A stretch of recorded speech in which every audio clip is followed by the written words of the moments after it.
భక్తిని ఏమంటారు మీ భాషలో? భక్తిని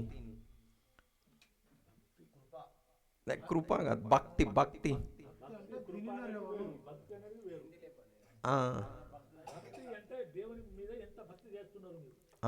దాన్ని మీ భాషలో ఏమంటారు? భక్తి అంట. ఓకే, భక్తిని గురించి నేను చెప్తా. భక్తి అంటే ఏమేం చేస్తారు మీరు? భక్తి అంటే ఏమేం చేస్తారు? భక్తి అంటే ఏమేం చేస్తారమ్మా? భక్తి అంటే అర్థమైందా ఫస్ట్? ఓకే, ఏమేం చేస్తారు భక్తి అంటే?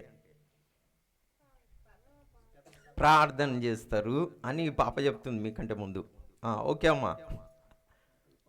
ఇంకా ఉపవాసం ఉంటారు, ఆ బాబు చెప్తున్నాడు. ఓకే అమ్మ, మీరేం చేస్తారమ్మా? మీరేం చేస్తారమ్మా? ఉపవాసం ఉంటారు, పాటలు పాడతారు, ఇంకేం చేస్తారు? దాన ధర్మాలు చేస్తారు, ఇంకేం చేస్తారు?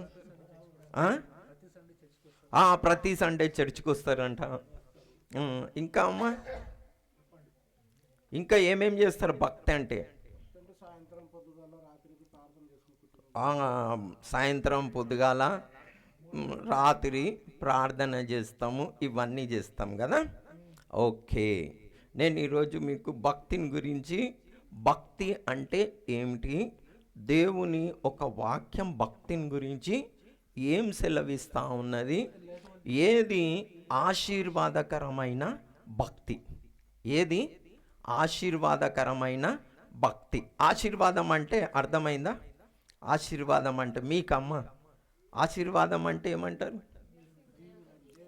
దీవెనలు, దీవెనకరమైన భక్తి. లేకుంటే ఏ భక్తి చేస్తే ఆశీర్వాదం దీవెన అనేది వస్తుంది అన్న విషయాన్ని నేను మీరు ఒక సర్ప్రైజ్ ఉంటుండొచ్చు మీకు. ఎందుకంటే ఆ వచనంని అంత సాధారణంగా మనం పట్టించుకోం. భక్తికి, భక్తి పరునుకున్న ఎవరైతే భక్తి చేస్తారో అతనికి ఒక గుణలక్షణం ఉంటుందంట. ఆ గుణలక్షణాన్ని నేను మీతో పంచుకుంటా, చాలా ఈజీ. ఓకేనా? ఇప్పుడు మనం సామెతల గ్రంథం 14వ అధ్యాయం 2వ వచనమా చూద్దాం. సామెతల గ్రంథం 14వ అధ్యాయం 2వ వచనంలో ఉందా? చూడండి ఒకసారి. యథార్థంగా ప్రవర్తించువాడు, యథార్థంగా ప్రవర్తించువాడు యెహోవా యందు భయభక్తులు గలవాడు. ఎవరంటనండి? యెహోవా యందు. ఎలా ప్రవర్తించువాడు? యథార్థంగా ప్రవర్తించువాడు యెహోవా యందు ఏం గలవాడంట? భయభక్తులు గలవాడు అంట.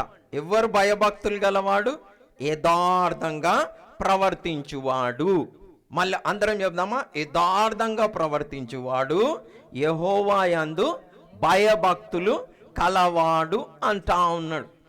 ఇలా యథార్థంగా ప్రవర్తించేవాడు భక్తి గలవాడు అన్న విషయము చాలా తక్కువ మందికి తెలుసు. యథార్థంగా ప్రవర్తించుట అంటే ట్రాన్స్లేట్ చేస్తారా ఏమన్నా? యథార్థంగా ప్రవర్తించువాడంటే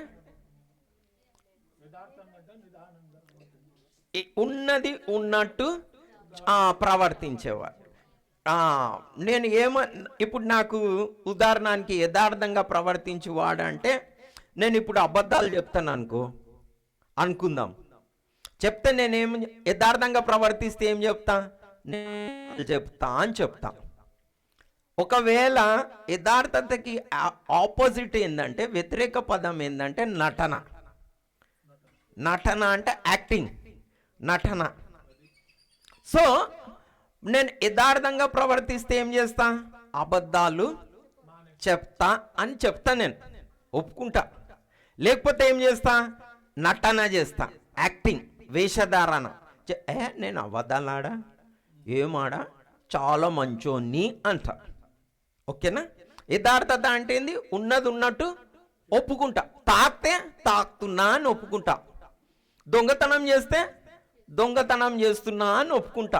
అబద్ధాలు ఆడితే అబద్ధాలు ఆడుతున్నా అని ఒప్పుకుంటా. చాడీలు చెప్తున్నా అని ఒప్పుకుంటా. నటన చేస్తే ఏం చేస్తా? చాడీలు చెప్పా, అబద్ధాలాడా, దొంగతనం చెయ్య, తాగా అని ఏం చేస్తా? పైనకు మాత్రం ప్రైజ్ ద లార్డ్ అంట. అది నటన అంటారు. అదేంది? నటన. యథార్థత అంటే ఉన్నది ఉన్నట్లు చెప్పుకోవడం అన్నమాట. నేను ఏమై ఉన్నానో దానికి ఏం కప్పి పెట్టకుండా నటన చేయటం అంటే యథార్థంగా చెప్పేదాన్ని యథార్థంగా ఉంటారు. ఇంగ్లీష్లో దీన్ని హానెస్టీ అంటారు. ఓకేనా? యథార్థంగా. సో భక్తి గలవాడు ఏం చేస్తాడంట? ఉన్నది ఉన్నట్టు చెప్తాడంట. భక్తి గలవాడు ఏం చేయాలి? ఉన్నది ఉన్నట్టు చెప్పేస్తాడంట. భక్తి గలవానికి ఇది ఒక గుర్తుపట్టే విధానం. మళ్ళీ చేద్దామా వచనంని? భక్తి గలవాన్ని ఎలా గుర్తుపట్టాలి మనము? యథార్థంగా యథార్థంగా ప్రవర్తించువాడు. చదవండి పాప. యథార్థముగా ప్రవర్తించువాడు యథార్థంగా ప్రవర్తించువాడు యెహోవా యందు భయభక్తులు గలవాడు.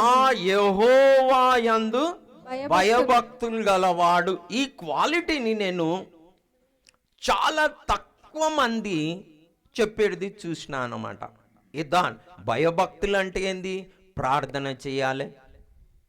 భయభక్తులు అంటే బైబిల్ చదవాలి, చర్చికి రావాలి, కానుకలు ఇవ్వాలి, ఉపవాసం ఉండాలి, సువార్త చెప్పాలి, పాటలు పాడాలి అనుకుంటాం.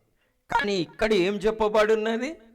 యథార్థంగా ప్రవర్తించువాడు యెహోవా యందు భయభక్తులు గలవాడు. దాని కింద చూడండి, కుటిల చిత్తుడు. కుటిల చిత్తుడు ఆయనను తిరస్కరించువాడు. ఆయనను అంటే అట్లా యాక్టింగ్ చేసేవాడు ఆయనను ఏం చేస్తాడు? తిరస్కరిస్తాడు. సో భక్తి అంటే ఈ వచనం ప్రకారం ఏం చూస్తున్నాము? యథార్థంగా చెప్పేవాడు, ఉన్నది ఉన్నట్టు చెప్పేవాడు, మాట్లాడేవాడిని ఏమంటారు? యథార్థపరుడు అంటాడు. ఏమంటారు? యథార్థపరుడు.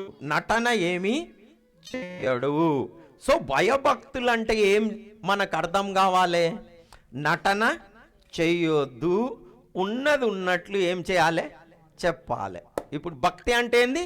నటన చేయొద్దు, ఉన్నది ఉన్నట్లు చెప్పాలి. దాన్ని ఏమంటారు?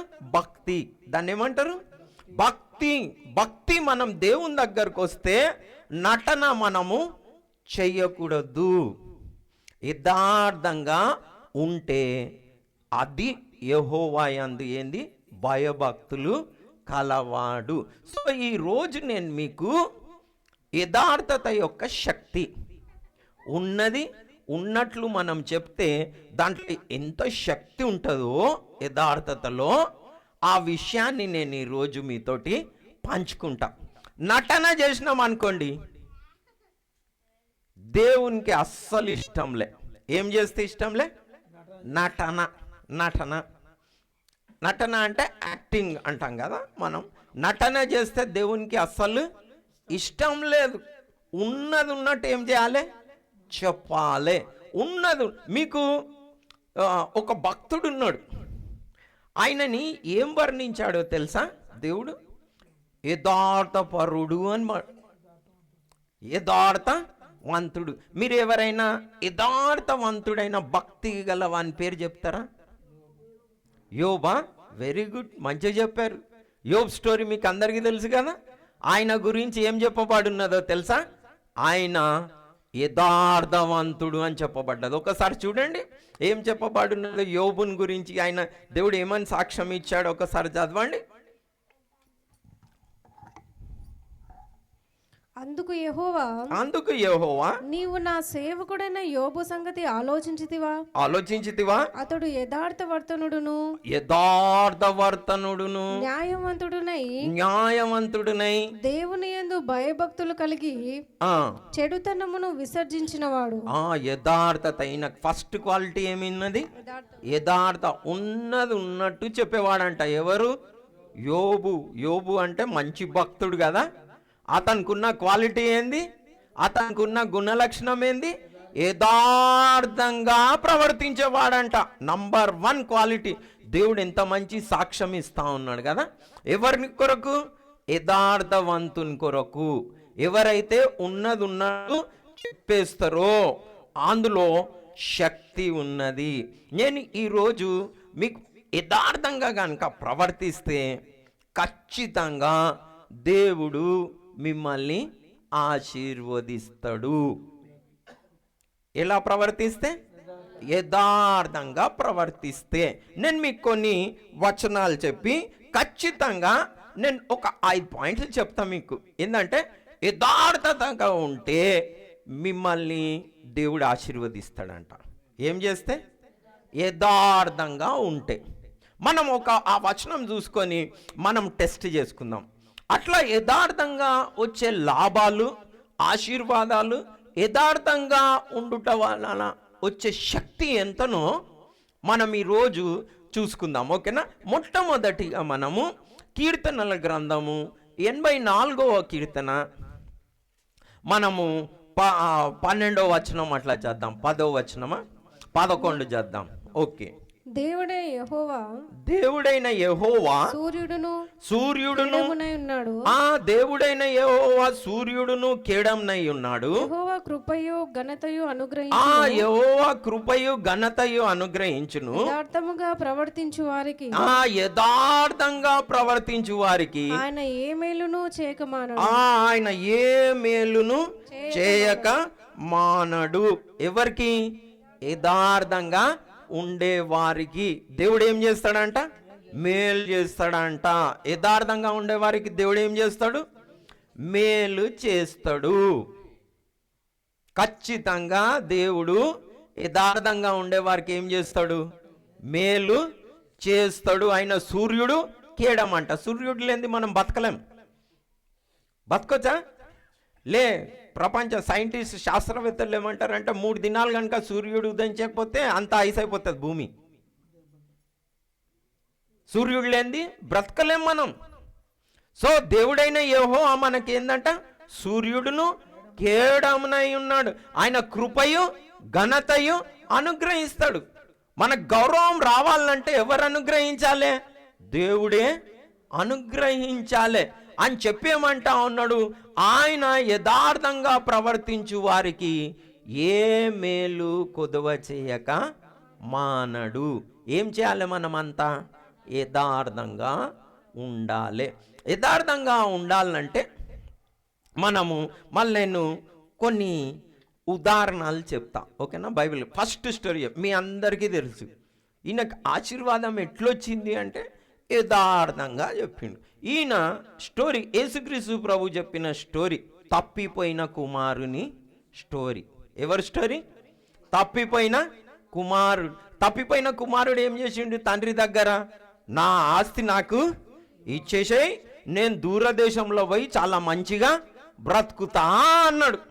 సరే అని ఇచ్చేసిండు తండ్రి. దూరదేశంలో పోయి వ్యభిచారులతోటి, తాగుడుతోటి, తిండిపోతులతోటి, స్నేహితులతోటి, అందరితోటి ఉన్న డబ్బులంతా ఖర్చు పెట్టుకొని ఏం చేసిండు? దరిద్రుడైపోయిండు. ఆ దరిద్రానికి తోడు ఆ ఊర్లో కూడా ఏమొచ్చింది? కరువు వచ్చింది. కరువుతోటి పాటు ఏమైంది? పని చేసుకుందామంటే పని కూడా లేదు. పని చేసుకుందామంటే ఏ పని దొరికింది? పందులు మేపే పని దొరికింది. పందులు మేపే పని దొరికింది. ఆ పని చేసినా కానీ జీతం సరిపోతలేదు, కడుపు నిండుతలేదు. అలాంటి పని దొరికింది. అయితే ఈయనకి బుద్ధి వచ్చింది. ఏమొచ్చింది? బుద్ధి వచ్చింది. అరే నేనెందుకు ఇలా బతకాలే? నా తండ్రి ఇంట్లో పనివారే ఎంతో మంచిగా 3 పూటలు తిని చక్కగా ఉన్నారు. నేనెందుకు ఇక్కడ ఆకలితోటి అలమటించాలి? ఆకలితోటి నేను ఎందుకు ఉండాలి అని బుద్ధి వచ్చి ఏం చేసిండంటే, నేను డైరెక్ట్గా పోతా మా తండ్రి దగ్గరికి, చెప్తా. ఏమని చెప్తా? నీకు విరోధంగా, పరలోకానికి విరోధంగా నేనేం చేసిన? పాపం చేసిన అని చెప్తా అనుకున్నాడు. అంతనే ఆ తండ్రి ఎదురు చూస్తా ఉన్నాడు. కొడుకు తిరిగి రాగానే కౌగలిచ్చుకున్నాడు, ముద్దు పెట్టుకున్నాడు, స్నానం చేపించిండు, వస్త్రాలు ధరించేసిండు, చెప్పులేసిండు, విందు చేసిండు. ఈయన చేసిన ఘనకార్యం అంతా ఏంది? ఆశీర్వాదంకి. ఉపవాసం ఉన్నాడా? లేడు కదా. ఏంలే, ఖాళీ తండ్రి దగ్గర వచ్చి ఏం చేసిండు? నేను చేసింది తప్పు, అంతే, ఉన్నది ఉన్నట్టు. ఆయన పాపంలన్నీ ఏం చేసిండు? ఒప్పుకున్నాడు, అంతే. ఈయన అంతా అంతే. తండ్రి ఏమేం చేసేసిండు? ఆయనకి ప్రశస్త వస్త్రములు ఇచ్చిండు, బంగారం ఉంగరం తోడికి ఇచ్చిండు, మరి జోడులన్నీ ఇచ్చిండు, విందు చేసిండు, కొవ్విన దూడను కోసిండు. ఈయన చేసిందంతా ఏంది? ఒప్పుకున్నాడు, యథార్థతగా ఉన్నాడు. ఇప్పుడు నేను మీకు ఒక సంఘటన చెప్తా, ఇది మనకి అర్థం కావాలి. చాలామంది ఏం చేస్తారో తెలుసా? వారి తప్పులు ఒప్పుకోరు. ఏం ఒప్పుకోరు? తప్పులు ఒప్పుకోరు. ఏం చేస్తారో తెలుసా? తప్పులు ఒప్పుకోకుండా వాళ్ళు అట్లున్నారు అందుకని నేను ఇట్లున్నా అంటారు. ఉదాహరణకి ఈ కొడుకు నిండొచ్చు, డాడీ నేను మంచోన్నే, ఆడు వేస్ట్ ఫెల్లో ఉన్నాడు కదా ఇంటి ముంగట, అన్ని బట్టే నేను చెడిపోయినా డాడీ అంటాడు. ఈ తల్లిదండ్రులు ఏం చేస్తారో తెలుసా? అవునరా నువ్వు మంచోనివేరా అని వాడిని తిడతారు. మన పిల్లల్ని తిడతారు. ఎవరిని తిడతారు? వేరేవాడిని తిడతారు. మీరు అలా మోసపోకండి, మోసపోగలరు. ఆయన వేరేని తిట్టగలడు, మన బంగారం చక్కగలేదు, అవసరం ఏమంటాం కదా. మనం మంచిగా ఉంటే కదా. మీరు కూడా ఏం చేయొద్దు. చాలామందికి కోపం వచ్చినప్పుడు ఏం చేస్తారో తెలుసా? వారికి కోపం ఉన్నదని ఒప్పుకోరు. నా భార్య అండి ఇట్లనే చేస్తుంటారు, అందు గురించి నాకు చికాకు వస్తుంది అంటారు. ఇంకేమంటారు? నా భర్త ఉన్నాడే, అదే ఇట్లనే చేస్తాడు, అందు గురించి కోపం వస్తుంది నాకు అంటాడు. కానీ కుక్క మీదనో నక్క మీదనో పిల్లి మీదనో వేస్తారు. కానీ నేను పాపం చేసినా నా కోపం ఉన్నది, నేను అబద్ధాలు ఆడతా, నా గుణం ఇలా ఉన్నది. ఆశీర్వాదం ఎందుకు లేదో తెలుసా? చాలామంది క్రైస్తవులకు ఉపాసం ఉన్న, చర్చికి ఇచ్చిన, పాస్టర్ గారితో ప్రార్థన చేయించుకున్న, కానుకలు ఇచ్చిన, ఏం లేదు అని చూస్తున్నానంటే యథార్థత లేదు, యాక్టింగ్. అబద్ధాలు ఆడేవారు అంతా ఏం చేస్తారా? నడుస్తుంటాను నేను మధ్యలో. నిజంగా మీరు పరీక్షించుకొని చెప్పండి, మీరందరూ యథార్థ పరులా లేకుంటే నటననా? మీరు పరీక్షించుకోవాలి. నేనైతే ఆశీర్వాదం ఎట్లా వస్తుందో చెప్పిన, ఇంకా చాలా ఉన్నాయి ఆశీర్వాదాలు. మనము యాక్టింగ్ చేస్తామా లేకుంటే నటన చేస్తామా, యథార్థంగా ఒప్పుకుంటామా? ఆదాం ఉన్నాడు చూడు, ఆదాం స్వభావం ఉంటుంది చాలా మట్టుకు. ఆదాం ఏం చేసిండో తెలుసా? ఈ దేవుడు అడిగిండు, ఆదామా నువ్వు ఎందుకు పండు తిన్నావు అన్నాడు. అంటే ఏం చెప్పిండో తెలుసా? నువ్వు నాకు ఇచ్చిన అవ్వ ఉన్నా చూడు, ఈమె కథర్ నాకు దేవా, నేను కాదు, ఆమె ఇచ్చిండు. ఆయన ఆమె బాయిలో దుంకుమంటే దుంకరు, మరి దుంకుతారా? అది మాత్రం దుంకరు. కానీ తప్పు ఒప్పుకోనికి ఒప్పుకోరు. అవ్వని అడిగినరు, ఎందుకు అవ్వ అట్లా చేసినావు అంటే, సాతాను మీద వేసింది. సాతాను నన్ను ఏం చేసింది? మోసపుచ్చింది అని. సాకులు ఇవన్నీ ఏంది? సాకులు. ఒప్పుకుంటున్నారా? వద్దు తిన్నా దేవా అంటే కేసు క్లోజ్ అయిపోతుండే. ఆడ సాకులు చెప్తావా నువ్వు? సరే అని దేవుడు ఏం చేసిండు? ఏలో కొట్టేసి, తోటల నుంచి ఏం చేసిండు? ఏలో కొట్టేసిండు. ఇన్ కేస్ కనుక వాళ్ళు తినొద్దన్నావు, తిన్నా, ఏదో మోసపోయినా, నాకు ఇక హృదయంలో కలిగింది తినాలనుండే, తిన్నా అనుంటే కేసు క్లోజ్ అయిపోతుండే, అయ్యేపు. కానీ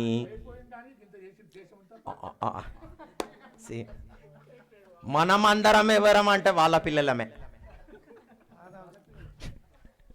ఎవరి పిల్లలు? ఎట్లా చెప్తున్నా నేనంటే, సాకులు. ఏం చేస్తా? అరే వాళ్ళ కోపం చెప్పింది, వీళ్ళ కోపం చెప్పిండ్రు, వాళ్ళు అట్లా చేసిండ్రు, అందుకని నేను ఇట్లా చేస్తున్నా. ఒప్పుకుంటుండ్రా? ఒప్పుకుంటలేరు. ఏం చెప్తారు? ఇప్పుడు అందు గురించి అడుగుతున్నాను నేను. భక్తి అంటే ఏంది? ప్రార్థన చేస్తున్నారు, ఓకే, ఉపవాసం ఉంటున్నారు ఓకే, కానీ మీ తప్పులు ఒప్పుకుంటున్నారా? ఇప్పుడు దగ్గు వచ్చింది అనుకోండి, దగ్గు వస్తే ఏం చేయాలి? అరే నా దగ్గు నీకు అంటుకోగలది, నువ్వు జర దూరం ఉండు అని చెప్తే తప్పేమున్నది? దగ్గు అందరికి వస్తుంది, రాదా? చెప్పాలి. కరోనా టైంలో ఏం చేస్తారు? కరోనా వస్తే వాళ్ళే పక్కకి జరుగుతారు, తప్పేమున్నది? తప్ప ఏమైనా? కరోనా వచ్చింది ఏం చేద్దాం? కానీ మనుషులు కరోనా వస్తే దగ్గు వస్తే దూరం ఉండి అంటారు, కానీ అరే నేను అబద్ధాలు ఆడతారా బాబు, నాతోటి జాగ్రత్తగా ఉండని మాత్రం చెప్పారు, యాక్టింగ్ చేస్తారు. నేను ఇట్లనే ఒక పెళ్లి సంబంధంకి పోయినా రీసెంట్గా, ఎప్పుడు పోతా రీసెంట్గా పోయినా, అమ్మాయి వచ్చి కింద కూర్చున్నది. అమ్మో ఈ జమానాల ఈ కాలంలో అమ్మాయి వచ్చి కింద కూర్చున్నాడేంది అని జర పైన కూర్చోమని చెప్పిన. అయ్యే కూర్చొని నేను అంటే, నువ్వు పెళ్ళి అయిన తర్వాత కింద కూర్చుంటావు, ఆ పాప చైర్ మీద కూర్చుంటావు, ఆ తర్వాత తల మీద కూర్చుంటావు అని చెప్పిన. అవునా కాదు? తప్పేమన్నా చెప్తున్నానా నేను? కోపం రావచ్చు, అవునా కదా? ఎవరైనా ఈయన కూడా మొగాయన వచ్చి ఇన్షర్ట్ కూర్చొని మంచిగా కట్టింగ్ చేసుకొని వస్తే మంచిగా కూర్చుంటే అప్ప యథార్థంగా కూర్చుంటాడా ఏంది? మీ తల మీద కూర్చోడా? ఎసరును ఆ పెళ్ళి అవుతుందంటే ఇట్లా కూర్చుంటాడు, కానీ పెళ్ళి అయిన తర్వాత అట్లా కూర్చుంటాడా ఏంది? మీరు కూడా అట్లా కింద కూర్చోనని చెప్పండి, ఇప్పటి నుంచే మీద కూర్చుంటాను.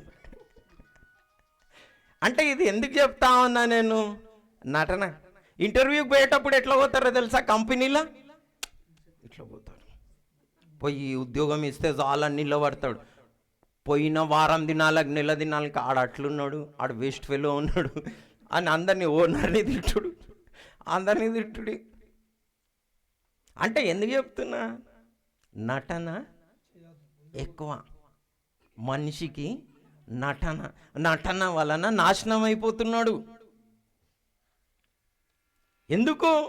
యథార్థత లేదు. మానవులు పాడైపోవడానికి కారణము నటన, యాక్టింగ్. ఒకవేళ కనుక మీరు అందరు కూడిండు, మంచి మనసు ఉన్నది, కానీ భక్తి అంటే మనం ఏం చేయాలి? ఉన్నది ఉన్నట్టు చెప్పేసేయాలి, యథార్థంగా ఉండాలి. ఎట్లనైనా దేవుని నుండి ఏం దాచిపెట్టలేం. ఏమన్నా దాచిపెట్టవచ్చా? ఏమీ దాచిపెట్టలేం. మరగై ఉండేది ఏది లేదు. కాబట్టి భక్తి అంటే నంబర్ 1 మీరు ఏం చేయాలి? మీరు ఉపవాసం ఉంటుండ్రా అంటే ఎస్ అంటారు, కానుకలు ఇస్తుండ్రా అంటే ఎస్ అంటారు, చర్చి కోస్తుండ్రా అంటే ఎస్ అంటారు, పాస్టర్ గారికి భోజనం పెడుతుండ్రా, అరే చాలా పెడతామండి, ఎస్ అంటారు. కానీ యథార్థంగా ఉన్నారా అంటే ఏమంటారు? అయితే దేవుడు ఏం చూస్తాడు? యథార్థత చూస్తాడు. దేవుడు ఏం చూస్తాడు? యథార్థత చూస్తాడు. చాలా మందికి ఈ పాయింట్ అర్థమైతలేదు. వారి జీవితంలో ఆశీర్వాదం ఎందుకు లేదు అని అంటే, ఆత్మీయ ఆశీర్వాదం కానీ ఆర్థిక ఆశీర్వాదం కానీ కారణం ఏంది? చాలా మట్టుకు యథార్థత లేదు, చాలా మట్టుకు. సో మీకు ఆశీర్వాదం కావాలనుకోండి, ఫస్ట్ అన్ని మానేసి ఏం చేయండి? యథార్థ పరులు కాండి. ఏం కావాలి? యథార్థ పరులు. మీకు కోపం ఉంటే ఏం చేయాలి? కోపం ఉంది నాకునైనా అని చెప్పాలి. అబద్ధాలు ఆడుతున్నా అంటే ఏం చెప్పాలి? అబద్ధాలు ఆడుతున్నా అని చెప్పాలి. అంటే మీరు ఏమని, అరే నా అబద్ధాలు ఆడితే నన్ను ఏమనుకుంటారు అని అనుకోవద్దు. మీరు ఎదుటినని కూడా అడగవచ్చు, నేనైతే ఆడుతున్నాను, నువ్వు ఆడుతున్నావా బాబు అని అడగచ్చు. సత్యం చెప్పు అంటాడు. ఏం చెప్తాడు ఎదుటిన్నవారు? నేను కూడా ఆడుతున్నా అని చెప్తాడు. ఇంకేం చెప్తాడు? నేను చర్చిలో ఒక్కటే అడుగుతా, నైనా నువ్వు అబద్ధాలు ఆడు మానేసినవా? ఉపవాసం ఉంటున్నావు, కానుకలు ఇస్తున్నావు, సువార్త చెప్తున్నావు, పాటలు పాడుతున్నావు, స్తుతి చేస్తున్నావు, ఫస్ట్ అబద్ధం మానేసినవా అని అడుగుతాను. నీ భక్తి ఎంత ఉన్నదో అంత తెలిసిపోతుంది, స్క్రీన్ మీద వచ్చేస్తుంది. సో మనం ఏం చేయాలి? మీరేం సిగ్గుపడకండి. ఏంది అబద్ధాలు చెప్తున్నా అంటే ఏం సిగ్గుపడే అవసరం లేదు. ఎదుటిన్న వ్యక్తిని అడగండి ఒకసారి, ఆ. ఆ. ఇప్పుడు నేను మీకు ఇంకొకటి కూడా చెప్పినా కదా. ఏం చెప్పినా అంటే నేను మీ అందరికంటే మత్సరనా ఖతర్నాక్ అని చెప్పినా కదా. ఏమంటారు ఈ మత్సర ఏదో చెప్పిండు వర్డ్, మస్తీనో నేను అని చెప్పినా కదా. నేను మీ అందరికంటే ఖతర్నాక్ అని చెప్పిన. ఇప్పుడు రెండో భాగం చెప్తా. మీ అందరికంటే నేను మంచోన్నాను కూడా చెప్పుకుంటున్నా. ఎవరికంటే? మీ అందరికంటే మంచోన్నాను. ఎందుకు? దేవుని దగ్గర యథార్థంగా నేను ఒప్పుకున్నా, దేవుడు నన్ను మంచి చేసిండు. ఎవరికంటే మంచి చేసిండు? అంటే మీరు అందరు చెడ్డోళ్ళని కాదు, నా కాన్ఫిడెన్స్ అట్లున్నది. నా సాక్ష్యం అది యేసుక్రీస్తు ప్రభుని గురించి. మీ అందరికంటే చెడ్డగా ఉండే, కానీ ఇప్పుడు లేను. మీరు కూడా అట్లా ఉంటారేమో, కానీ మీరు ఒప్పుకుంటే మీరు నాలాగా సాక్ష్యం చెప్తారు. ఏమని? దేవుడు నన్ను మంచిగా చేసిండని. నిజంగా దేవుడు అబద్ధాల నుండి విడిపించిండు. అబద్ధాలే కాదు, ఇంకా వేరే వాటిలో అన్నిట్లో నుండి విడిపించిండు. దేవుడు విడిపిస్తాడు, ఆయన శక్తిగల దేవుడు. కానీ మనం అలా ఒప్పుకుంటున్నామా? నేను అలాగనే మా అమ్మ ల్యాండ్ ఉండే మంచిగా అమ్మి బిజినెస్ పెట్టించింది, అంతా నాశనం చేసుకున్నా. తప్పిపోయిన కుమారుని లాగానే వచ్చిన దేవుని సన్నిధికి. ఏమని? ప్రభువా, నేను ఇట్లా వచ్చినా అంతా అయిపోయింది, ఏం చేయలేను అని ఒప్పుకున్నా. ఏ దినం నుంచి ఒప్పుకున్నానో దేవుడు ఆ దినం నుండి నన్ను బాగు చేసుకుంటూ ఆశీర్వదించుకుంటూ ఇక్కడికి వచ్చి మీ మధ్యలో నిలబడ్డా. దేవుడు నన్ను మంచిగా చేసిండు, దానికి నేను సాక్షిని. ఎంత మస్తినో ఉండేనో, ఎంత ఖతర్నాక్ ఉండేనో, అంత మంచిగా కూడా దేవుడు నన్ను చేసిండు. మీ అందరికంటే కోపం ఎక్కువ నాకు ఉండే, ఇప్పుడు లేదు. ఎవరు బాగు చేసిండ్రు? యేసయ్య బాగు చేసిండు. సాక్ష్యం చెప్తున్నా దానికి. మీరందరు కూడా అలాగనే సాక్ష్యం చెప్తారు. ఎప్పుడు? యథార్థంగా ఉన్నప్పుడు, ఒప్పుకున్నప్పుడు. మనం ఫస్ట్ పాయింట్ ఏం నేర్చుకున్నాం? యథార్థంగా ఉంటే దేవుడు ఏం చేస్తాడు? మనల్ని ఆశీర్వదిస్తాడు. అలాగనే యథార్థంగా ఎవరైతే ఉంటారో దేవుడు వారి ప్రార్థన వింటాడు. యథార్థంగా ఎవరైతే ప్రార్థన చేస్తాడో చూడండి, సామెతల గ్రంథం 11వ అధ్యాయము 20వ వచనంలో చూడండి. యథార్థంగా ప్రవర్తించువారు, ప్రార్థించువారు ఆయనకి ఇష్టులంట. ఉన్నదా ఆ వచనం? చదవండి పాప. మూర్ఖ చిత్తులు యెహోవాకు హేయులు, మూర్ఖ చిత్తులు యెహోవాకి హేయులు, యథార్థముగా ప్రవర్తించువారు ఆయనకిష్టులు. ఆయనకిష్టులు. అలాగనే 15:8 చదువు పాప. 15:8 15. భక్తిహీనులు అర్పించు బలులు యెహోవాకు హేయములు, యథార్థవంతుల ప్రార్థన ఆయనకు ఆనందకరము. యథార్థవంతుల ప్రార్థన వారికి అంట ఆనందకరము. ఎవరు యథార్థంగా ప్రార్థన చేస్తే? ఏమని?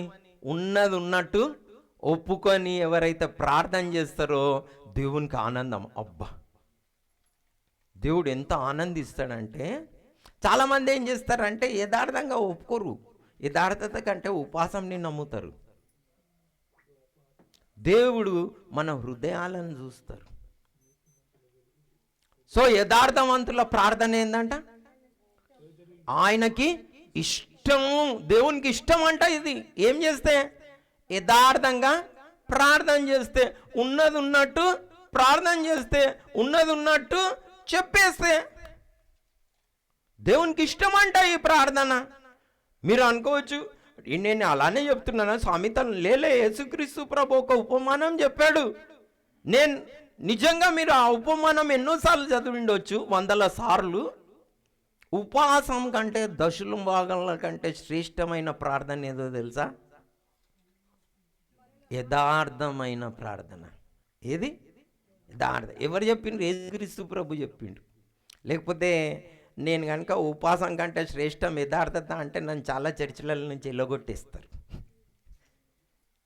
యేసుక్రీస్తు ప్రభు చేసినా కాబట్టి బతికి నిలబడ్డా ఈడ అందరి దగ్గర చెప్పుకుంటూ.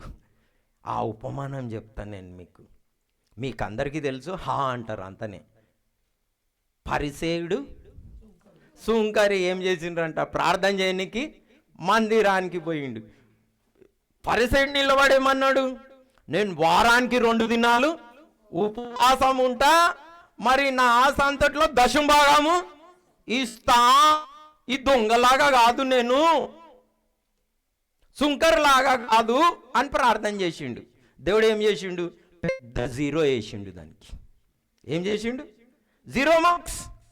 దేనికి? ఉపవాసాన్ని ఉంటున్నాడు, దశం భాగాలు ఇస్తున్నాడు, దొంగ కాదంట, ఈ సుంకర్లాగా కాదంట. ఎన్ని మార్క్స్ వేసిండు దేవుడు? 0. పెద్ద 0, పెద్ద గుండుసునే వేసిండు. ఈ సుంకరి ఉన్నాడు, ఈ సుంకరి ఏం చేసిండు, నేను ప్రభా తల కూడా నేను పాత్రుడని గాను, నాకు అర్హత లేదు, నేను పాపిని, నన్ను క్షమించమన్నాడు. 100కి వేసేసిండు. ఎన్ని? 100కి 100 మార్క్స్ వేసేసిండు. దేనికి? యథార్థంగా ఏం చేసిండు, ఒప్పుకున్నాడు. నేను లంచాలు తీసుకుంటున్నా అంటే ఏం చేసాడు, లంచాలు తీసుకుంటున్నా, నా గతి ఇట్లున్నది అన్నాడు. అంతే. ఇప్పుడు దేంట్లో ఎక్కువ పవర్ ఉన్నది? యథార్థత. ఎందులో ఎక్కువ పవర్ ఉన్నది? దశం భాగాలు ఇచ్చేసి ఉపవాసాలు ఉండి ఓ ప్రభు అన్న నాచిన రాదు, 0 మార్క్స్ వస్తాయి. చేసేది అంతా దేవునికి తెలుసు, హృదయాన్ని చూస్తాడు. చర్చికి వస్తుండొచ్చు, మనం అలా స్తుతిస్తే మార్క్స్ వస్తాయా? రావు. ఏం చేయాలి? యథార్థంగా ఒప్పుకోవాలి. మీరు చూడండి, అలా యథార్థంగా ఒప్పుకొని నాలాగా సాక్ష్యం చెప్పారేమో అని 100% చెప్తారు. నాదేమన్నా గొప్ప వ్యక్తినా, గ్రేటా, భయంకరమైన పాపిని? ఎవరు బాగు చేసిండ్రు? యేసయ్య బాగు చేసిండు. నా ఓన్ శక్తి కాదు. సో మనం యథార్థంగా ప్రవర్తించడమే భక్తి. ఏందండి? యథార్థంగా ప్రవర్తించడమే భక్తి. ఎక్కడున్నది? సామెతలు 14:2లో ఉన్నది. ఓకే, మనం ఇప్పటికి 2 పాయింట్లు నేర్చుకున్నాం కదా. యథార్థవంతులను దేవుడు ఏం చేస్తాడు? ఆశీర్వదిస్తాడు అని చూసాము. తప్పిపోయిన కుమారుణ్ణి అలాగనే ఆశీర్వదించాడు. తప్పిపోయిన కుమారుని ప్రార్థన ఆలకించాడు. అలాగనే సుంకరి ప్రార్థన కూడా దేవుడు ఏం చేసిండు? అంగీకరించిండు. అలాగనే యథార్థంగా ఎవరైతే మళ్ళీ అలా వారి తప్పిదములను ఒప్పుకుంటారో, పాపంలను ఒప్పుకుంటారో, దేవుడు వారిని ఏం చేస్తాడు? క్షమిస్తాడు. ఏం చేస్తాడు? క్షమిస్తాడు. ఈ తప్పిపోయిన కుమారుని క్షమించిండు కదా, మిమ్మల్ని నన్ను కూడా ఏం చేస్తాడు? 100% క్షమిస్తాడు. అంతగా మనకు కావాల్సింది ఇంతవరకు మీకు ఏం చెప్పిన ఖాళీ ఆశీర్వాదం రావాలంటే యథార్థంగా ఉండండి, నటన మానేసేయండి, అంతనే. ఇదేమనగా పెద్ద పనా? ఈజీ. ఇంత గొప్పగా దేవుడు మనల్ని ఆహ్వానిస్తే మనకు నటన ఎందుకు? నటననే నాశనం, నటననే నరకానికి తీసుకపోతే జాగ్రత్త. ఆ నటన మానేసేయాలి. మనం ఏమున్నదో ఉన్నది ఉన్నట్టు ఏం చేయాలి? మనము ఒప్పుకోవాలి. సో మనకి క్షమాపణ ఉన్నది, ఆశీర్వాదం ఉన్నది, దేవుడు మన ప్రార్థన ఆలకిస్తాడు. అలాగనే సువార్త చేయాలని చాలామందికి ఇష్టం ఉంటుంది. మన ఊరంతా కూడా మార్చబడాలని ఇష్టం ఉంటుంది. అందరికి ఉన్నది కదా సువార్త చేయాలని. ఏం చేయాలని తెలుసా? సువార్త జరగాలంటే యథార్థంగా ఉండాలి, అంతనే. ఏం చేయాలి? మీరు యథార్థంగా ఉన్నారనుకోండి, మీ కుటుంబం వారు, మీ ఊరు వారు మారిపోయే ఛాన్సెస్ 100% ఉన్నది. ఏముండాలి? ఖాళీ యథార్థత. ఏం అడుగుతున్నా నేను? యథార్థత అంతనే. నేను కూడా మీ మధ్యలోకి వచ్చి సాక్ష్యం చెప్పిన అందరికంటే ఖతర్నాకని యాక్టింగ్ చేసినా ఏమన్నా లే, నిజంగానే యాక్టింగ్ చేసేది ఏమున్న దాంట్లో? వాస్తవానికి మీ అందరికంటే ఖతర్నాకే. జరిగిందే చెప్తున్నా, మామూలుని కాదు. కానీ దేవుడు నన్ను మార్చుకుంటూ కొట్టుకుంటూ నున్నగ చేసుకుంటూ మీ ఊరు వరకు తీసుకొచ్చిండు. ఇంకా వేరే ఊర్లు అన్నీ పోతున్నా. ఏం చెప్తున్నా? నేను ఖతర్నాకే అని చెప్తున్నా. నేను మంచోనని చెప్తున్నానా? లే నేను ఖతర్నాక్ అని మీరు కూడా యథార్థంగా ఉన్నారనుకోండి, మీ కుటుంబం మారిపోతుంది, మీ బంధువులు మారుతారు, మీ ఊరంతా కూడా మారిపోతుంది. ఏం కావాలి మనకి? యథార్థత కావాలి. ఏం కావాలి? యథార్థత. నటన మానేసేయాలి. దీనికి కూడా నేను మీకు ఒక స్టోరీ చెప్తా. ఇవన్నీ బైబిల్లో ఉన్నాయి. ఆ స్టోరీ ఎవరిదంటే సమరయ స్త్రీ. ఎవరు? సమరయ స్త్రీ. ఈమె మీ అందరికంటే ఖతర్నాక్. ఎన్ని పెళ్ళిళ్ళు చేసుకుంది? 5 పెళ్ళిళ్ళు చేసుకుంది. పెళ్ళి.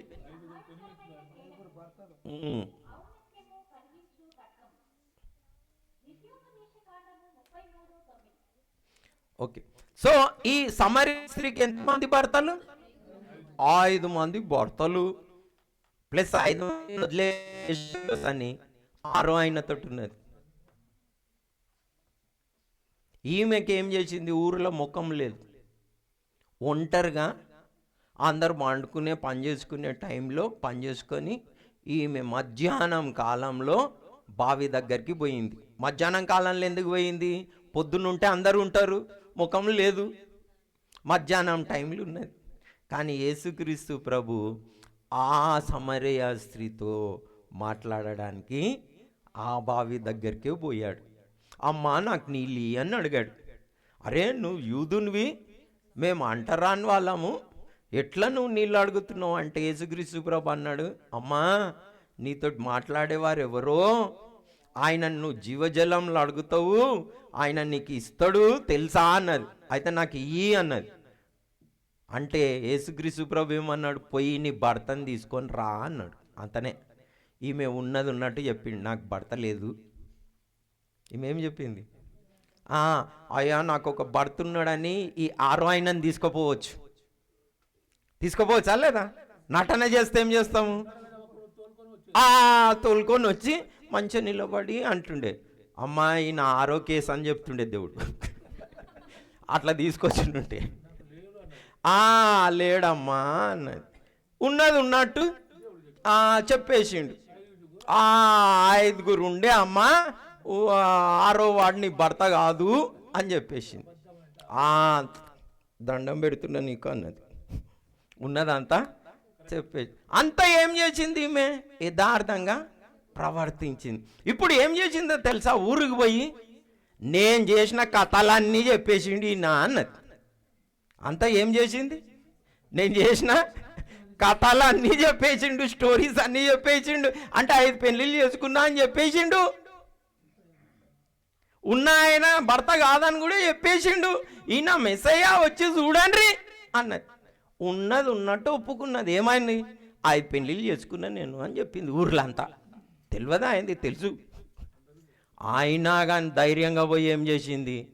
నేను చేసినవి అన్నీ చెప్పిండు అన్నది. అరే ఈయనెవరని ఊరు మొత్తం వచ్చి యేసుక్రీస్తు ప్రభుని ఏం చేసిండ్రో తెలుసా? పట్టి మరీ తీసుకుపోయిండ్రు. మా దగ్గర ఉండు అని. ఏం చేసినందుకు? తప్పులు చెప్పినందుకు. 3 దినాలు మీటింగ్స్, స్పెషల్ మీటింగ్స్, ఊరంతా మారిపోయింది. అద్భుతాలు ఏం చేయలే. సమరయలా ఏం అద్భుతాలు చేయలే. ఉన్నది చెప్పిండు, ఇది మీ కేసు అని. అందరు పాపాలు ఒప్పుకున్నారు. దీన్ని స్టార్ట్ చేసింది ఎవరు? సమరయ స్త్రీ. ఏం చేసింది? అంత యథార్థంగా తన తప్పులు ఒప్పుకుంది, అంతే, ఊరు మారిపోయింది. ఈ పరిసయ్యులు ఉంటారు కదా, వీళ్ళు ఒప్పుకోరాలా. కానీ ఒక ఊరు మారిపోవడానికి యథార్థత ఎంత పనిచేసింది చూడండి. తప్పు ఒప్పుకుంటే. సో చాలామంది క్రైస్తవులకు పని కూడా ఎందుకు చేస్తలేదో తెలుసా? సువార్త చెప్పినా కానీ యథార్థత లేదు, యాక్టింగ్ ఎక్కువ ఉన్నది. రీజన్, నేను చేసిన బైబిల్ కాలేజ్ అంటారు, చేయలేదు అంటున్నారు. యథార్థత ఉందా? ప్రేమ ఉందా? తోటి క్రైస్తవుని ప్రేమించలేకపోతున్నావు. కాలేజీకి పోతే ఏంది, నువ్వు ఏం ప్రసంగం చేస్తే ఏంది? యథార్థత లేదు. సో యథార్థత వాళ్ళని 4 పాయింట్లు చెప్పిన, ఇప్పటి వరకు ఏం చెప్పినా నేను? ఆశీర్వాదం వస్తుంది, ఏమే దేవుడు మీకు కొదవ చేయడు, మీ ప్రార్థనలు వింటాడు, మిమ్మల్ని క్షమిస్తాడు, మిమ్మల్ని మార్చి ఆ సమరయ స్త్రీలాగా సువార్థికులంగా చేస్తాడు. ఆమేన్. ఏం చేస్తే అని చెప్పిన ఇంతవరకు? యథార్థంగా ఉంటే చాలు అని. ఈ స్టోరీస్ అన్నీ ఏమున్నాయి ఇంట్లో? యథార్థంగా ఉన్నవారికి. సో అలాగనే యథార్థంగా ఒప్పుకునేవాన్ని దేవుడు రక్షిస్తాడు. ఏం చేస్తాడు? రక్షణ. మనం రక్షణ పొందాలంటే మనం ఏం చేయాలి? యథార్థంగా ఒప్పుకోవాలి. ఒప్పుకుంటే దేవుడు మనల్ని కరుణించి మనల్ని రక్షిస్తాడు కూడా. మనం ప్రభుతో ఉంటాము. దానికి కావాల్సింది ఏంది? యథార్థత, నటన మానేయాలి. అవి చూసుకొని మనము ముగించుకుందాం. ఇప్పుడు మనము మరి ఆ వచనం చూపెట్టక ముందు నేను మొదటి యోహాన్ పత్రిక మనం 1వ అధ్యాయం 7వ వచనం నుండి చదువుదాం. ఆయన మన పాపములను క్షమించి మనం ఒప్పుకుంటే మనల్ని ఏం చేస్తాడంట? పాత్రులనుగా చేస్తాడంట. ఏం చేస్తే అంత? యథార్థంగా ఉంటే అంతనే. దేవుడు మనల నుండి కోరేది ఏంటంటే యథార్థంగా ఉంటే అందరినీ పరలోకం తీసుకుపోతా అంటుండే. ఎలా? మార్చి మన పాపాలన్నీ కడిగి మనం ఎక్కడ తీసుకుపోతాడు? పరలోకానికి. మనం ఆ వచనాలని పాప మొదటి యోహాన్ పత్రిక 1వ అధ్యాయము 7వ వచనం నుండి 9వ వచనం వరకు మనం చద్దాం. అయితే ఆయన వెలుగులోనున్న ప్రకారము, ఆయన వెలుగులో అంటే యేసుక్రీస్తు ప్రభు వెలుగులో ఉన్న ప్రకారము మనమును వెలుగులో నడిచిన ఎడల, మనము అన్యోన్య సహవాసము గలవారమై ఉందుము. అప్పుడు ఆయన కుమారుడైన యేసు రక్తము, ఆయన అంటే ఇక్కడ దేవుడు వెలుగు అని చెప్తా ఉన్నాడు. ఆయన కుమారుడైన యేసు రక్తము ప్రతి పాపము నుండి మనలను పవిత్రులనుగా చేయును. ప్రతి పాపముల నుండి మనల్ని ఏం చేయును? పవిత్రులనుగా చేయును. మనము పాపము లేని వారము. ఇది ఇంపార్టెంట్ చూడండి. మనము పాపము లేని వారమని చెప్పుకొని ఎడల మనమే మనల్ని మనమే మోసపుచ్చుకొందుము, మరియు మనలో సత్యం ఉండదు.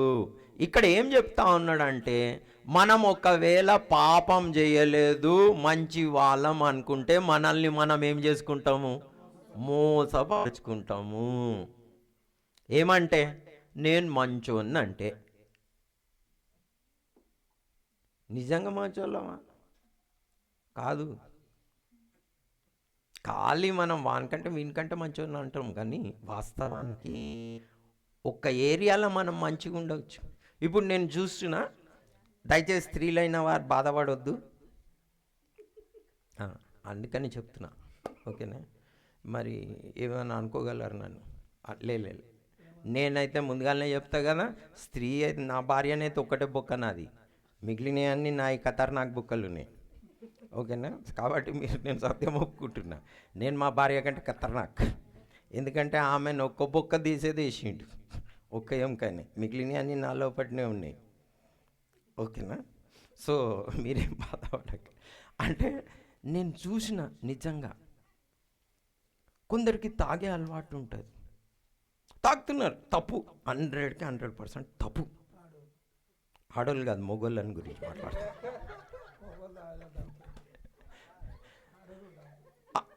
అంటే ఆడోళ్ళు తాగరు, కానీ వామ్మో ఇంత ఏమైనా అయ్యిందా అనుకో, మంట పెట్టేస్తున్నారు. సాడీలు చెప్తారు, అబద్ధాలు ఆడతారు, చుర్రున కోపం వస్తుంది, స్వార్థం ఉన్నది. ఏమంటారో తెలుసా? అంత తీసుకుపోయి మీ అమ్మకి పెడితే ఏం చేస్తావు, నేను నా పిల్లలు ఎట్లా బతుకుతాము అంటారు. తాగరు కానీ వీళ్ళు మంచోళ్ళు. అంటే ఎందుకు చెప్తున్నవి? ఇలాంటి ఎన్నో పనులు చేస్తారు. అంటే కొంతమందికి ఏంటంటే నేను తాగకపోతే ఏంది, ఎన్ని దుర్గుణాలు ఉన్నాయి చూడండి. అందుకని అప్పుడప్పుడు నాకు అనిపిస్తుంది తాగేటైనా పోతాడేమో, వీళ్ళు పోరేమో అని. నాకు యథార్థంగా చెప్తున్నా అండి, చూసింది దేవుని సేవకునిలాగా చూసింది చెప్తున్నా, నేను అబద్ధం ఆడతలేను. కాబట్టి అంటే పరిసయ్యులను చూసి మీకంటే ముందు వేశ్యలు సుంకర్లు పోతారు కానీ మీరు పోరన్నాడు. అరే వేశ్యలు ఎట్లా పోతారు? ఉన్నది ఉన్నట్టు చెప్పుకుంటున్నారు నేను వేశ్య అని. వీళ్ళేం చేస్తారు? పైకేమో ప్రైజ్ ద లార్డ్, లోపటేమో అంత మంటనే. యథార్థత ఉందా? లేదు. ఎన్ని దుర్గుణాలు ఉన్నాయి అంటే ఒక్క పాయింట్లో ప్లస్ పాయింట్ ఉండొచ్చు, కానీ మిగిలిన దాంట్లో ఉన్నాయా చెక్ చేసుకోవాలి. మనం పాపం లేని వారమని చెప్పుకొని ఎడల మనల్ని మనం ఏం చేస్తాము? మోసపుచ్చుకుంటాము. మనలో ఏముండదు? సత్యము ఉండదు. సో మనం ఏం చేయాలి? పాపులమని ఒప్పుకోవాలి. అంతనే మన రక్షింపబడాలంటే మొదటి మెట్టు. అప్పుడు దేవుడు ఏం చేస్తాడంట చూడండి, కింద వచనం చదవండి, కంటిన్యూయేషన్ చేయండి. మన పాపములను మనము ఒప్పుకొని ఎడల, మనం పాపములను మనం ఒప్పుకొని ఎడల ఆయన నమ్మదగిన వాడును, ఆయన నమ్మదగిన వాడును, నీతిమంతుడును గనుక ఆయన మన పాపములను క్షమించి సమస్త దుర్నీతి నుండి మనలను పవిత్రులనుగా చేయును. సమస్త దుర్నీతి నుండి, పాపంలో నుండి మనల్ని ఏం చేస్తాడంట? పవిత్రులనుగా చేస్తా. నేను కొన్ని చర్చస్లో ఇక్కడ కూడా చెప్పినప్పుడు అరే అబద్ధం ఆడొద్దు అంటే చాలామందికి భయం అవుతుంది. ఎవరు ఉంటారు?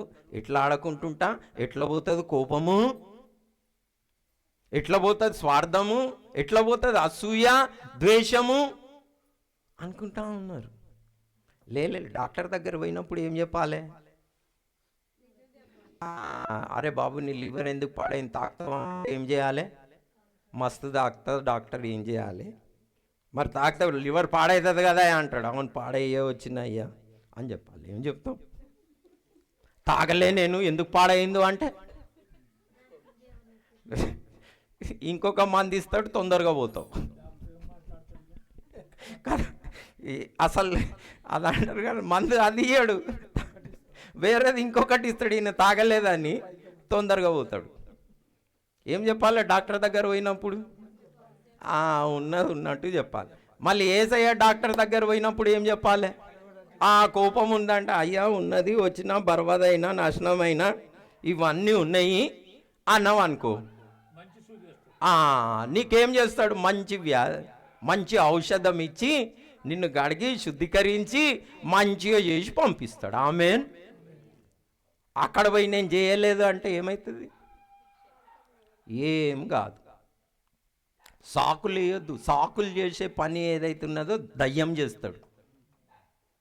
మనం సాకులు చెప్పొద్దు, ఎవరి మీదనో చెప్పొద్దు. నేను చూస్తున్నా, అరే వాళ్ళ గురించే కోపం వస్తుంది, నాకు ఊకనే కోపం వస్తుంది.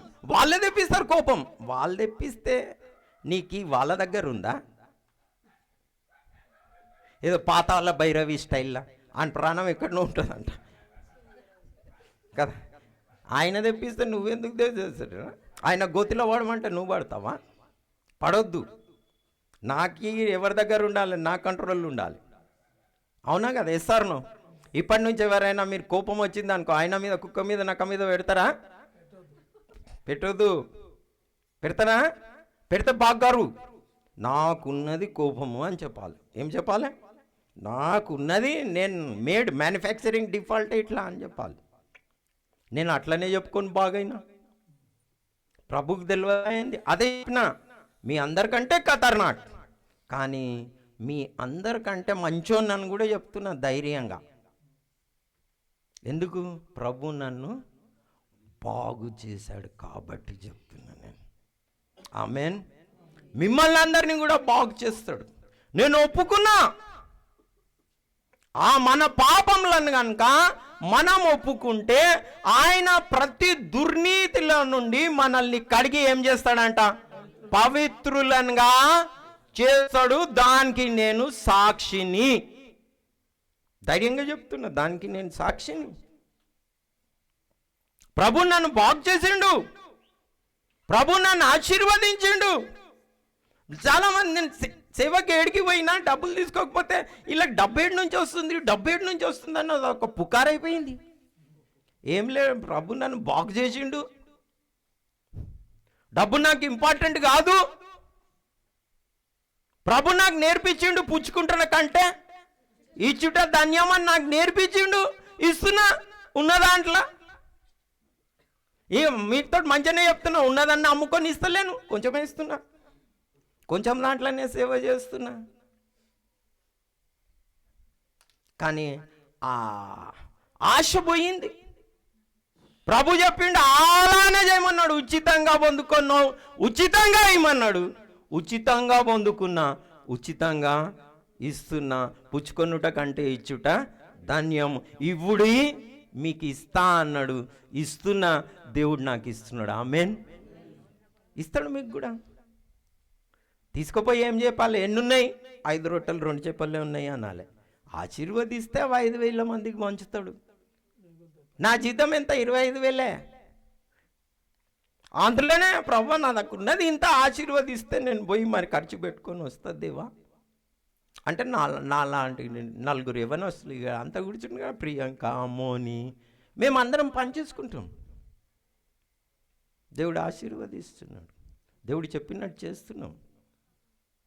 మిమ్మల్ని ఆశీర్వదిస్తాడు. అలా ఏం మ్యాజిక్ ఏం లేదు ఇంట్లో. దేవుడు ఆశీర్వదిస్తున్నాడు. మీకు కూడా అలానే ఆశీర్వదిస్తాడు. ప్రతి దుర్నీతి నుండి మిమ్మల్ని విడిపించి పవిత్రులనుగా చేస్తాడు. మనం ఇప్పుడు ఒక వచనం చదువుకొని మనం ముగించుకుందాం, ప్రార్థన చేసుకుందాం. 2 వచనాలు. సామెతల గ్రంథం 28వ అధ్యాయం ఫస్ట్ 13వ వచనం చదువుదాము. అతిక్రమములను దాచిపెట్టువాడు వర్ధిల్లడు, అతిక్రమములను దాచిపెట్టువాడు వర్ధిల్లడు, వాటిని ఒప్పుకొని విడిచిపెట్టువాడు కనికరము పొందును. వాటిని ఒప్పుకొని విడిచిపెట్టువాడు ఏం పొందును? కనికరం. అతిక్రమములు దాచిపెట్టువాడు వర్ధిల్లడు. పాపములను కనుక ఒప్పుకోలే, అతిక్రమం అంటే పాపం, మనకున్న కోపం, స్వార్థం, ద్వేషం, అసూయ, దాన్ని ఒప్పుకోలేదు అనుకోండి, విడిచిపెట్టలేదు అనుకోండి, ఎన్నటికీ ఏం చేయడంట? వర్ధిల్లాడు. నేను మరి 32 సంవత్సరాల నుంచి పరిచర్య చేస్తున్న క్రైస్తవ కుటుంబంలోనే పుట్టి పెరిగిన, వాగ్దానాలు తీసుకుంటా ఉన్నారు కానీ ఏమిలే. వాగ్దానాలు ఉత్తగా తీసుకుంటారు, మళ్ళీ నెక్స్ట్ ఇయర్ వస్తుంది ఇంకొక వాగ్దానం, ఆశీర్వాదం లేదేం లేదు. ఎందుకు లేదో తెలుసా? అతిక్రమంలో ఒప్పుకుంటలేరు, విడిచిపెడతారు. No, waste. ఎవరైతే తమ తప్పిదములను ఒప్పుకోరో, విడిచిపెట్టారో, వారు ఏం చేయారంట? వర్ధిల్లరు, ఆత్మీయంగా బాగుకారు. 4 డబ్బులు వస్తుండొచ్చు, కానీ ఆత్మీయంగా మంచి కావాలంటే మన అతిక్రమంలో ఏం చేయాలి? ఒప్పుకొని విడిచిపెడితే దేవుడు ఏం చేస్తాడు? కనికరిస్తాడు. అంతేకాదు రక్షిస్తాడంట. చూడండి, మనం 18వ వచనం చద్దాం ఇప్పుడు మనం. యథార్థముగా ప్రవర్తించువాడు ఆ, రక్షింపబడును. యథార్థంగా ప్రవర్తించువాడు ఏం చేయవాడని అంటానండి? అందరు చెప్పండి. యథార్థంగా ప్రవర్తించువాడు ఏం చేయబడును? రక్షింపబడును. అంత నేను యథార్థతను గురించే చెప్తున్నా. ఉన్నది అనుకొని మనం ఒప్పుకుంటే దేవుడు మనల్ని ఏం చేస్తాడంట? రక్షిస్తాడు అంట. ఏం చేస్తాడు? అంత ఏం చేయాలి? యథార్థంగా ఒప్పుకోవాలి. ఎన్ని పాయింట్లు చెప్పిన ఇప్పటి వరకు? యథార్థంగా ఉంటే దేవుడు ఆశీర్వదిస్తాడు, యథార్థంగా ఉంటే దేవుడు మీ ప్రార్థన వింటాడు, యథార్థంగా ఉంటే దేవుడు మిమ్మల్ని క్షమిస్తాడు, యథార్థంగా ఉంటే దేవుడు మిమ్మల్ని సువార్థికులుగా చేస్తాడు, యథార్థంగా ఉంటే మిమ్మల్ని రక్షిస్తాడు. ఏం చేస్తే? ఖాళీ యథార్థంగా ఉంటే అంట. ఇంత గొప్ప రక్షణను ఒక నిర్లక్ష్యం చేస్తే ఏం అడుగుతున్నాడు దేవుడు మనల్ని? యథార్థత. ఉన్నది ఉన్నట్టు. ఇప్పుడు నేను చెప్తా, రక్షిస్తాడా లేడా? మనకందరికీ పొట్టి జక్కయ్య స్టోరీ తెలుసు. ఆయనకి ఎంత ఆశ ఉన్నది. యేసుక్రీస్తు ప్రభు వస్తుండంటే ఏం చేసిండు? చెట్టెక్కి, అంటే చూడలేడు పొట్టైనా కాబట్టి చెట్టెక్కి కూర్చున్నాడు. ఎక్కితే యేసుప్రభు హృదయాన్ని చూసే దేవుడు కదా, వచ్చి కరెక్ట్ అదే నిలబడి, జక్కయ్యా త్వరగా దిగిరా, ఈరోజు నేను మీ ఇంట్లో బస చేయాలి అని అంటాడు. యేసుక్రీస్తు గమ్మున దిగి యేసుక్రీస్తు ప్రభుని తీసుకొని పోతుంటాడు. ఆయనకు తెలుసు యేసుక్రీస్తు ప్రభుని ఎందుకు చూడాలి. ఏంరా, ఇంట్లో కడుగు పెట్టక ముందే ఏం చేస్తాడో తెలుసా? అయ్యా, నేను ఎవరి దగ్గరనైతే అన్యాయంగా ఏమైనా తీసుకున్నానో ముందుగా 4 గంటలు ఇచ్చేస్తా అన్నాడు. పాస్. ఈయన చేసింది అంతా ఏంది? ఉన్నది ఉన్నట్టు ఏం చేసిండు? ఒప్పుకున్నాడు. లంచాలు తీసుకున్నా, అన్యాయంగా జీవించిన, ఎవరి దగ్గరనైతే ఏవైతే లంచాలు తీసుకున్నానో, అన్యాయంగా తీసుకున్నానో, ఫస్ట్ వాళ్ళకి 4 గంటలు ఇచ్చేస్తా, ఇంకా నా ఆస్తిలో సగం భాగం పేదలకు ఇచ్చేస్తా అన్నాడు. అంతనే యేసుక్రీస్తు ప్రభు ఏమన్నాడో తెలుసా? నేడు ఈ ఇంటికి వచ్చింది. ఆమె ఈయన కూడా ఎవరు? ఈయన చేసిన ఘనకార్యం ఏంది? యథార్థంగా లంచాలు తీసుకున్నా అని ఒప్పుకున్నాడు. అంతే, రక్షిస్తా అన్నాడు. వీళ్ళంతా స్టోరీలో చూడండి. ఇప్పుడు వాళ్ళ ఊర్లో ఎట్లుండొచ్చు? జక్కయ్యను చూసి, అరే ఈడు ఎంత లంచాలు తీసుకుంటుండే, ఎంత మంచోడైపోయినరా, స్టోరీ ఏంది? సమర్య స్టోరీ ఏంది? ఇంత మారిపోయింది, ఎవరు కారణము అని మనము చూసినట్టయితే వీళ్ళందరూ ఎలాగున్నారు? యథార్థంగా ప్రవర్తించిన వారే. సో మనం ఏం చేయాలి? నిజంగా అలా సువార్థికులం కావాలంటే, దేవుడు నిజంగా ఆశీర్వదించాలంటే, మీరు కూడా నాలాగా ఊరూరు తిరిగి చెప్పాలంటే ఏం కావాలి? యథార్థత కావాలి, మనసు కావాలి, పరిచర్య దేవుడు మార్గాల్లో ఓపెన్ చేస్తాడు. ఆమెన్. మీరు అందరు మంచి సువార్థికులు అవుతారు. నాకు తెలుసు మిమ్మల్ని అందరినీ నాకంటే గొప్ప వాళ్ళని చేయాలన్న ఆశ. ఆమెన్. నాలాగా కాదు, ఇంకా 10 ఊర్లు ఎక్కువ తిరగాలి వీళ్ళందరూ. ఆమెన్. మరి ఆశ ఉందా? లేకుంటే డబ్బు సంపాదిస్తాం, బిల్డింగ్ కడదామని ఆశ ఉందా? చాలామందికి డబ్బు కడదాం, బిల్డింగ్ కడదాం, మంచి ఉద్యోగం చేద్దాం, తిందాం, తాగుదాం అని ఉన్నది. దేవుని కొరకు పని చేద్దామని లేదు చాలామందికి. ఏదో దేవుని సేవకుడు కదా, కొంచెం డబ్బు ఇద్దామని. సో మనం అందరం ప్రార్థన చేసుకుందాం, ఓకేనా? 5 ఆశీర్వాదాలు చెప్పిన నేను యథార్థత వలన. ఏవేవి? 1 ఆశీర్వదిస్తాడు, 2 ప్రార్థన వింటాడు, 3 క్షమిస్తాడు, ఆ సువార్థికులంగా చేస్తాడు, మిమ్మల్ని రక్షిస్తాడు. This is the power of honesty. యథార్థతలో ఉన్న శక్తి, ఉన్నది ఉన్నట్టు ఒప్పుకోవడం. సో ఇంత చక్కగా దేవుడు మనకి చెప్తా ఉంటే ఒకవేళ కనుక అలా ప్రవర్తించకుండా నటన చేసినాం అనుకోండి, ఏం చేస్తుంది మనల్ని? నాశనం చేసి నరకానికి. సో మనం అందరం లేచి నిలబడి ప్రార్థన చేసుకుందాం.